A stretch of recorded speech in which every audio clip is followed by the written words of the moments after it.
Hey, how's it going, everyone? Tim Brown and Cody Warren. And today we're talking about 5 keys to get higher on Google Maps. And guess what? It is live. I'm getting phone calls and everything. So we're extremely excited to talk with you guys and to go live more often. We're calling this Contractor Marketing Live. I like it. Simple enough. Got a ring to it. Yeah, it's got a ring to it. I'm going to have different people from our team on. We're going to actually basically do free training for everyone and try to give as much useful stuff away, as much practical stuff away. We are talking to people in particular who have some people on their website that already have some traffic on their website. We're talking to people that have 500 plus people, 5 leads a month, and who wants to increase their leads. Yep. We're going to talk about a lot of things today. The main thing we're going to talk about, though, is 5 keys to get higher on Google Maps. And we have different opinions on this, on different things. So I'm going to confront Cody about his opinions on different things. I'm excited to talk to Cody about where he thinks a marketing agency should take responsibility. Because we talk about this internally. Is it for leads or is it for qualified leads, right? So I'm extremely excited to talk about that. And we're going to get into the meat and potatoes of this topic first, and then we'll talk through that. I'm super happy you guys are here with us. Comment on this video now if you have questions, and we'll keep on asking throughout. But we're excited to interact with you guys live and to actually have some back and forth here. We're going to try to make this as useful as possible to you. All right, let's get into it. The first 3 things, we're going to get better at these lives, but I think you guys should be able to see this. It's make sure your Google My Business is 100% filled out. Yeah. If you don't fill out your Google My Business, you don't even have a chance to get on Google Maps right out the gate. So step number 1, fill it out, and specifically fill out your service area. As many locations as they allow you to add them if you service those areas. And it allows you to say what services you offer. So make sure you actually get in there and if you do roofing, siding, gutters, make sure to list those out. I think it's like maybe 200 words or something like that for the description. I use almost every single character that it allows me to do. I explain our services in a pretty succinct way for human beings. And then I might even list some of the keywords that I want to rank for. Just say, we also offer this. Yes. There's nothing wrong with that. And you probably should use every last character that you can in that description.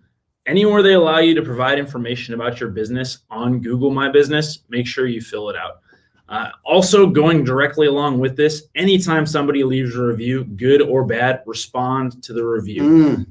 That's not directly going to influence your rank on Google Maps, but it's going to improve your visibility, and people that are looking at your business, it's going to say, hey, this guy actually cares about the reviews people are leaving. If people had a bad experience, you have an opportunity to kind of make amends or present your company in a good light.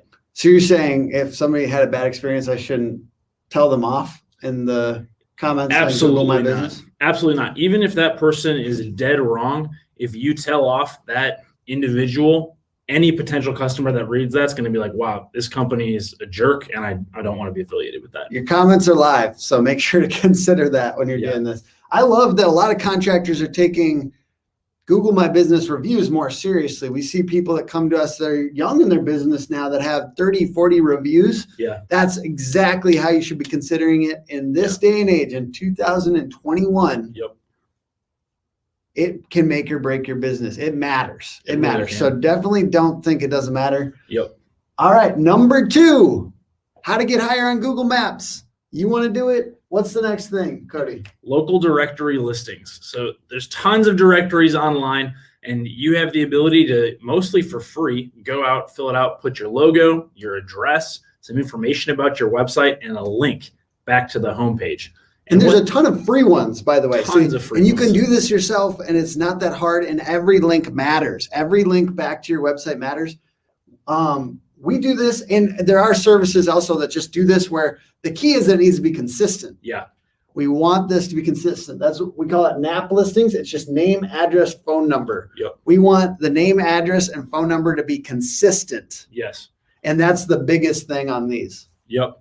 make sure that they are exactly the same. A lot of times businesses we work with, they have a bunch of directory listings, but either the address is different, maybe the phone number is changed, and that's not good, not ideal. So part of our onboarding process, and one of the very first things we do is either create a bunch of new directory listings or update all of their existing listings to be congruent with what's accurate for today. And that matters a lot because Google's trying to understand if you're a legitimate business, and they're trying to understand where the physical location is. Yep. Because if they serve up bad information, if Google served up bad information to customers, it would, it slowly die as the primary search engine of choice. Yes. And it's winning right now, and they got to keep that lead. So they have engineers working on this all the time to make sure they're only listing legitimate businesses at the top of that map. Yep. So you just need to make it clear you're a legitimate business by having consistent name, address, and phone number all across the web and having a lot of these. Yes. And something else I want to add to this, for those businesses out there that are maybe a bit smaller or are just kind of ramping up, this is almost more important for you if you don't have a ton of links back to your website. It's going to move the needle quicker than it would if you're already a mega site that has thousands and thousands of links or has been in business and has a ton of reviews already.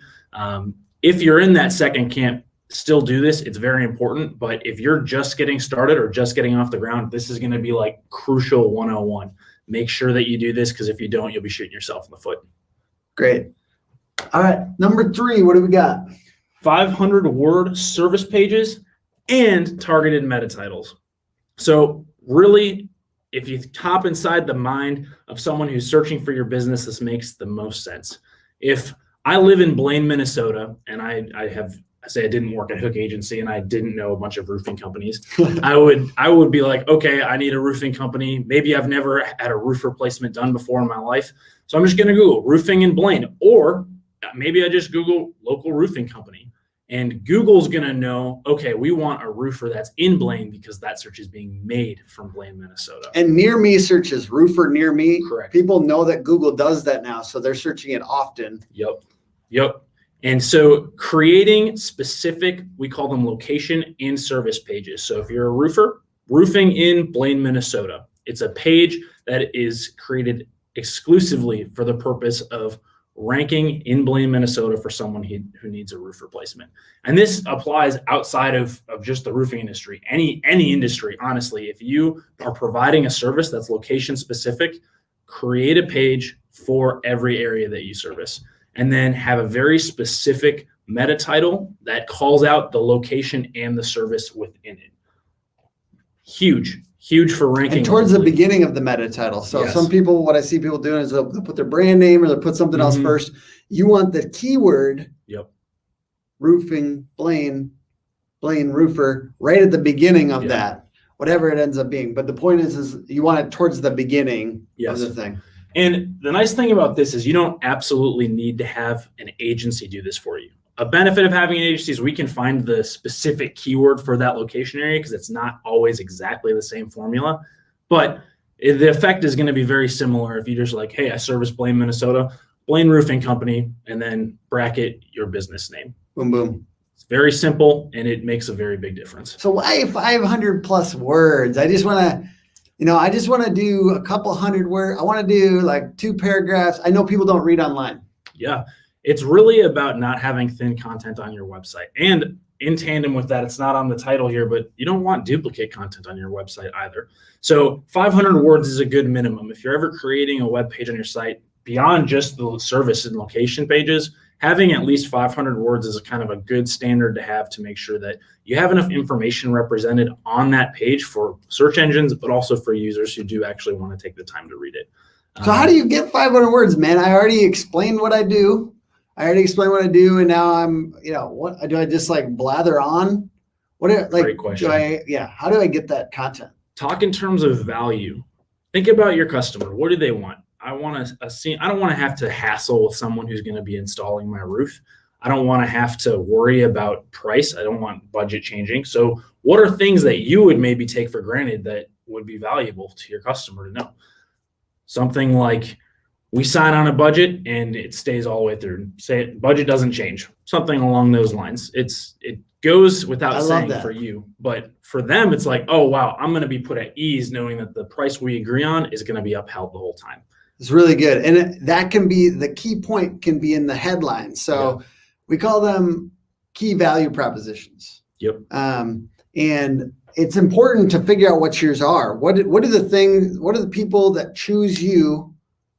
Why do they say they chose you? And then essentially make that the headline and then explain it underneath. That's a great way to flesh out content. Commonly asked questions. Yeah. Things that people are asking in the sales process. Those are great. Mm-hmm. And if you're doing this for multiple locations, though, it does get a little redundant. Yes. But you do need to create original content. You can't copy and paste from different pages around your website. Yeah. Yeah. And usually we say about 250 words of unique content. So say you had 20 location pages. It's okay to have some of that copy be the same, but specifically the headers of those pages, and adding about 250 words of unique content. And honestly, after you change the locations, maybe add some location specific copy. It's not as intimidating as it sounds. Absolutely. All right, let's get to the next one. Local schema markup. Oh no, we're talking about code now, baby. Talking about code. So talk to me about how difficult this is in this day and age. And we're talking to people that already are doing well at their marketing. They're smart. So this smart person right here, how hard is this? Not that hard in 2021. There's a number of tools that you can use. If you're on WordPress, we're big fans of the Rank Math plugin. It does a lot of things, but one of the main things it does is it really simplifies this local schema markup. Let's talk a little bit more about the details of local schema markup, why you should do it, why it's amazing. But real quick, if you're watching this, I see a good 7 people watching this right now. Could I ask that you like the video and just comment something in support of what we're doing here today? I want to do these lives more often. I want to make this useful to you guys. All right. So local schema markup, what is it doing for the search engine? And you said Rank Math plugin, so we'll get into that. But first of all, why? What is it doing for them? So local schema is all about giving search engines local information about your website, and search engines will actually honor that and represent that information on the actual search engine results page or the SERP. So if someone's making a search for something, local roofing company, it's going to improve your ability to draw that click when someone's making a local search. If we have a visual that we could pull up, that would probably be ideal. So I don't have one available right now, but what I want to say here real quick on the schema side is that we like to think that Google should be able to figure this stuff out. Yes. Right. We want to think that they can kind of scan your website, know exactly what's what. Yep. But at scale, that's very hard. What's an address? What's an address for a different business versus what's an address for your business if there's different content on the website? So this is just really calling it out. It's like diagramming the information for Google and saying, this is the name, this is the phone number, this is the address, this is the state, So it's really just making all that very clear. Sorry, I don't have the visual. Okay. We'll make our next visual for our next live. We're going to get better at these lives over time. So comment what you'd like to see us do better, and we'd love to do it. Yes. We are, so when we're getting into that Rank Math plugin, where do we go? What does it ask for? Is it hard? Yeah, it's very simple. So what it's going to ask for is just basic information that you already know about your business, your address, your phone number. It'll ask you for your geo coordinates, which is very easy to pull off of Google Maps. It'll ask you for your hours. So what hours of operation do you have?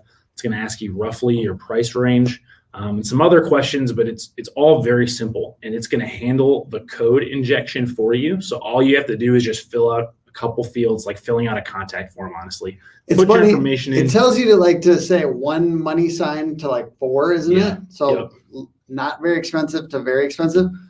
That one's always funny. What do you put?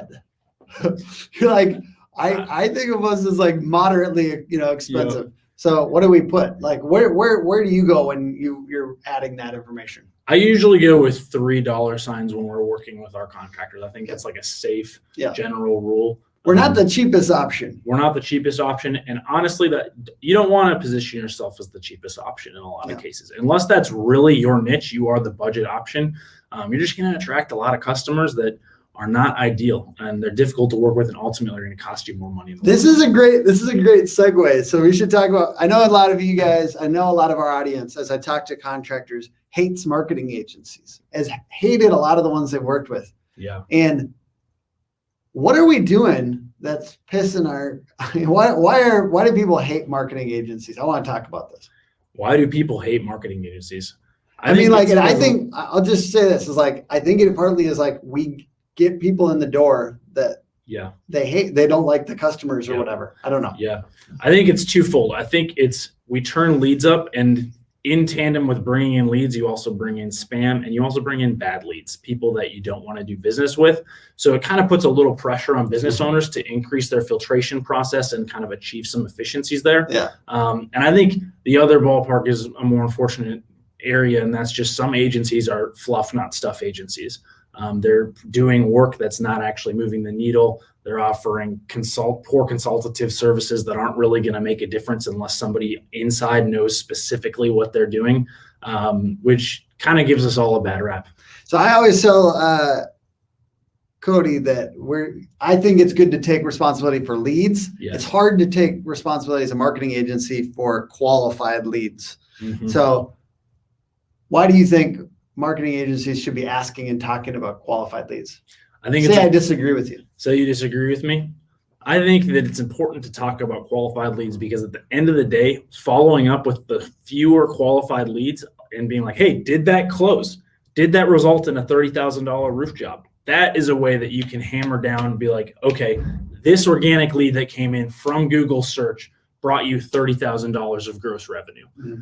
That's where I think that talking about qualified leads is valuable, but I think that hammering the responsibility of qualified leads on a marketing agency is a lot to ask and isn't entirely reasonable because you don't have the ability to fine choose who's coming on your website, what kind of people are filling out leads.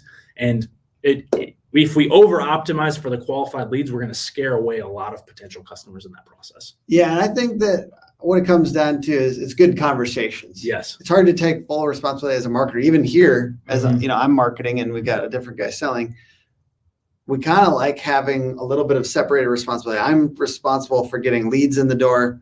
He is responsible for getting, for qualifying those leads. So it's just a matter of responsibilities. Whose responsibility is it? And trying to make that clear so that, because if multiple people are responsible for the same thing, no one's responsible for it, right? All right, let's talk about the last thing. Number 5, locally focused and topically relevant content. I'd say this is an over and above situation, but it's something that we've seen is good. Yep. Why is it good from an SEO perspective? And I'll talk about why I think it's good from just a branding and. So from an SEO perspective, when you want to rank for local searches, you need to build authority around location-specific topics. So simply having what we were talking about earlier, location-specific service pages, that's step number 1. But if there's areas, say Blaine, Minnesota, to jump back to that analogy, was an area that I really wanted to have a lot of my customer base be represented. Why does this guy love Blaine so much? That's my real question. I don't know. It just popped in the head. But so creating then content that's kind of top of the funnel, maybe best restaurants in Blaine, Minnesota, best, I don't know, fill in the blank. Creating lists of other businesses that are in Blaine, Minnesota, or honestly, even creating best roofing companies. If you're a roofer, talk about your competition, create a list for people to find. Mm-hmm. Because the intent for some of these searches is a list. And if that's the intent, we're an intent focused SEO company. We do this. And I think it's smart to think of it this way is what's the intent for that search? If they're looking for a list, you want to be the one to give them that list. Yes. There's already people searching for these terms. There's already a list out there. So you have the opportunity to set the frame for that list and be included in that list itself. So the first thing is that topically Google starts to associate your name with that area. Yes. So that's good, right? We've got topical relevance with city. Mm-hmm. It's just kind of an entity probably in their algorithm, right? Yep.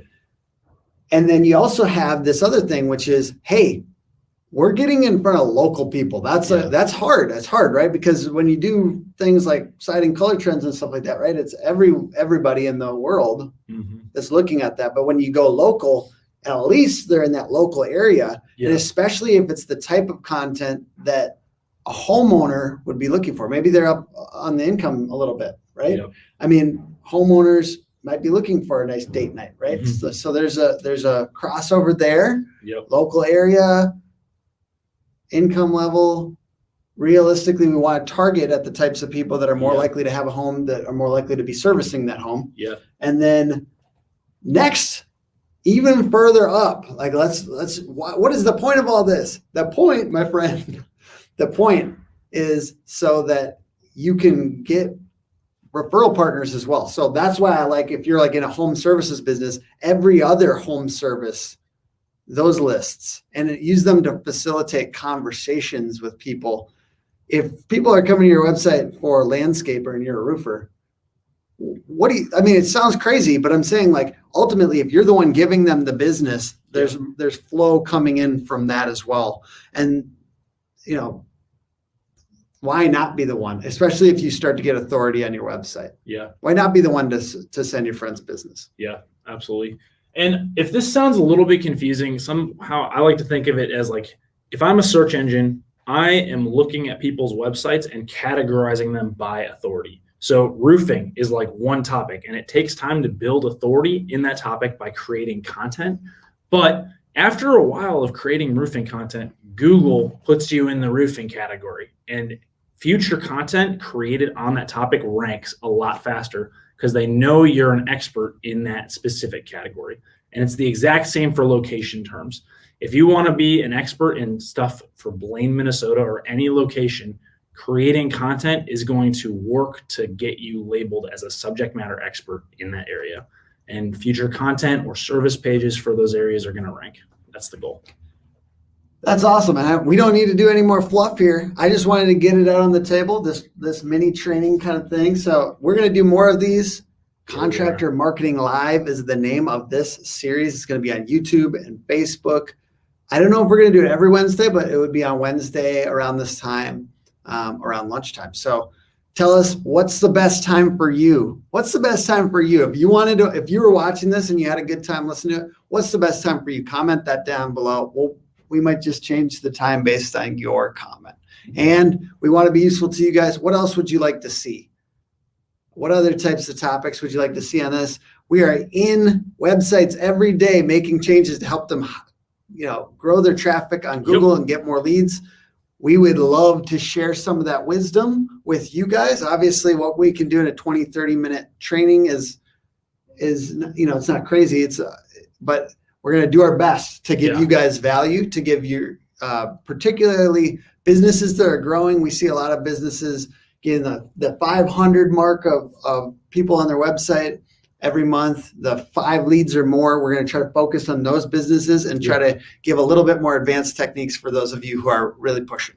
Yeah. So thank you guys for watching, and we'll see you guys next time. Later. Bye. Hey, like, comment, and subscribe. Thanks. Yeah, share it.